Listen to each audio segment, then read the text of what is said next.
안녕하세요. 복음기도신문의 오늘의 열방입니다. 미국에서 의료보험 적용 대상자를 생물학적 성별만 인정하기로 했다는 반가운 소식입니다.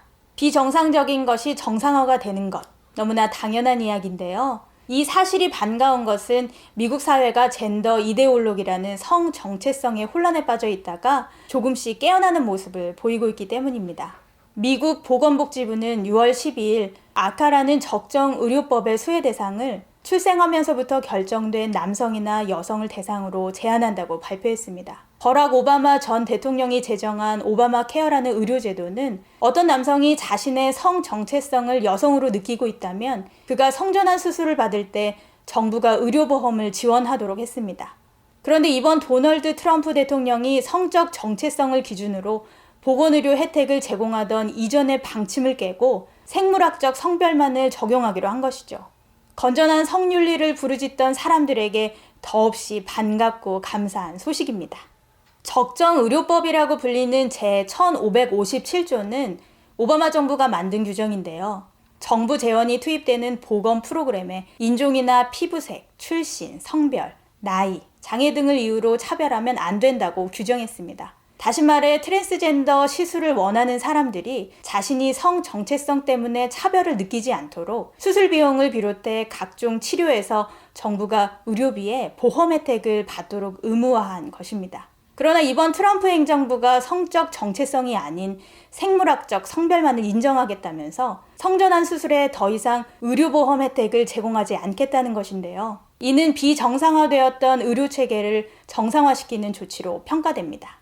이번 미국 트럼프 정부의 결정은 젠더 이데올로기에 편승해 성혁명으로 세상을 변화시키겠다는 사람들에게 매우 충격적인 소식이 될 것입니다. 특히 서구 사회의 성혁명에 따른 사회를 바람직한 사회로 여기며 우리 사회를 뒤바꾸고 싶어하는 성혁명을 주장하는 사람들에게 따끔한 소식이 될 것으로 여겨집니다. 한편 이번 1557조 적용 대상이 바뀌면서 국가 재정으로 지원해온 성전환 수술에 따른 경비나 부작용도 크게 줄어들 것으로 보입니다. 지난 2018년에 실시된 미국 내 성전환 수술 건수는 2000년부터 2014년까지 무려 4배나 증가했다고 합니다. 영국에서도 지난 10년간 성전환 건수가 무려 3200%나 증가했는데요. 최근 들어 성전환을 후회하는 트랜스젠더가 증가하고 있는 것으로 나타났습니다. 미국이 계속 하나님이 주신 생명을 존중하고 지키는 방향으로 회복될 수 있도록 기도해 주세요.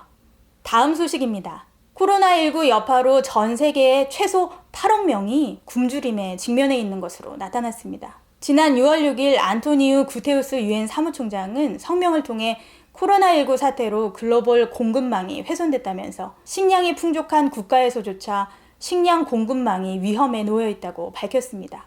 그는 최소 8억 2천만 명이 굶주림에 시달리고 있다고 추정했는데요. 이 가운데 5살 미만 어린이가 1억 4,400만 명으로 추정됐습니다. 이것은 전 세계 어린이의 5명 중 1명은 기아 상태에 있는 셈이죠. 구테우스 총장은 코로나19 위기로 올해 들어서만 4,900만 명이 추가로 극심한 빈곤 상태에 빠지게 될 것이라면서 식량과 영양분을 공급받지 못하는 규모가 빠르게 늘어나고 있기 때문에 즉각적인 조치가 취해지지 않으면 수억 명이 장기적인 충격을 받게 될 것이라고 지적했습니다. 이뿐이 아닙니다. 코로나19 여파로 하루에 2,000원도 못 버는 극빈층 규모가 전 세계적으로 10억 명을 넘어설 수 있다는 전망도 나왔습니다. 세계개발경제연구소에 따르면 코로나19 여파로 중위소득 개발도상국에서 최악의 경우 하루 소득이 1.9달러, 약 2,300원 이하인 극빈층이 현재 7억 명에서 11억 명으로 증가할 수 있다는 분석이 나왔습니다. 특히 방글라데시, 인도, 인도네시아, 파키스탄, 필리핀과 같은 아시아 국가들이 코로나19의 대유행으로 이동에 큰 제한이 생김에 따라 불거진 경제적 충격이 취약하다고 분석했습니다. 이에 국제통화기금과 세계은행은 2021년까지 개발도상국의 부채 상환을 유예해주고 그 사이 아낀 돈으로 사회안전망을 강화하라고 조언했습니다. 하지만 사회안전망이 끝을 알 수 없는 코로나 사태 속에서 얼마나 큰 해결책이 될지는 미지수입니다. 잠언은 의인은 가난한 자의 사정을 알아주나 악인은 알아줄 지식이 없다고 말씀하고 있습니다. 현재 한국의 전체 선교사의 79.1%가 코로나 사태 속에서도 선교지를 떠나지 않고 음식물을 나눠주거나 복음을 전하고 있습니다. 또한 인도의 경우는 한국 성도들의 후원으로 인도 지역 곳곳에 음식 키트를 만들어 현지 사역자들과 연합해 나눠주고 있습니다. 하나님의 생명을 가진 교회만이 위기에 처한 열방의 영혼들의 사정을 알고 영원한 소망을 전해줄 수 있습니다. 이때 복음이 전파되고 영원한 소망을 발견하는 기회가 되도록 기도해 주세요. 감사합니다.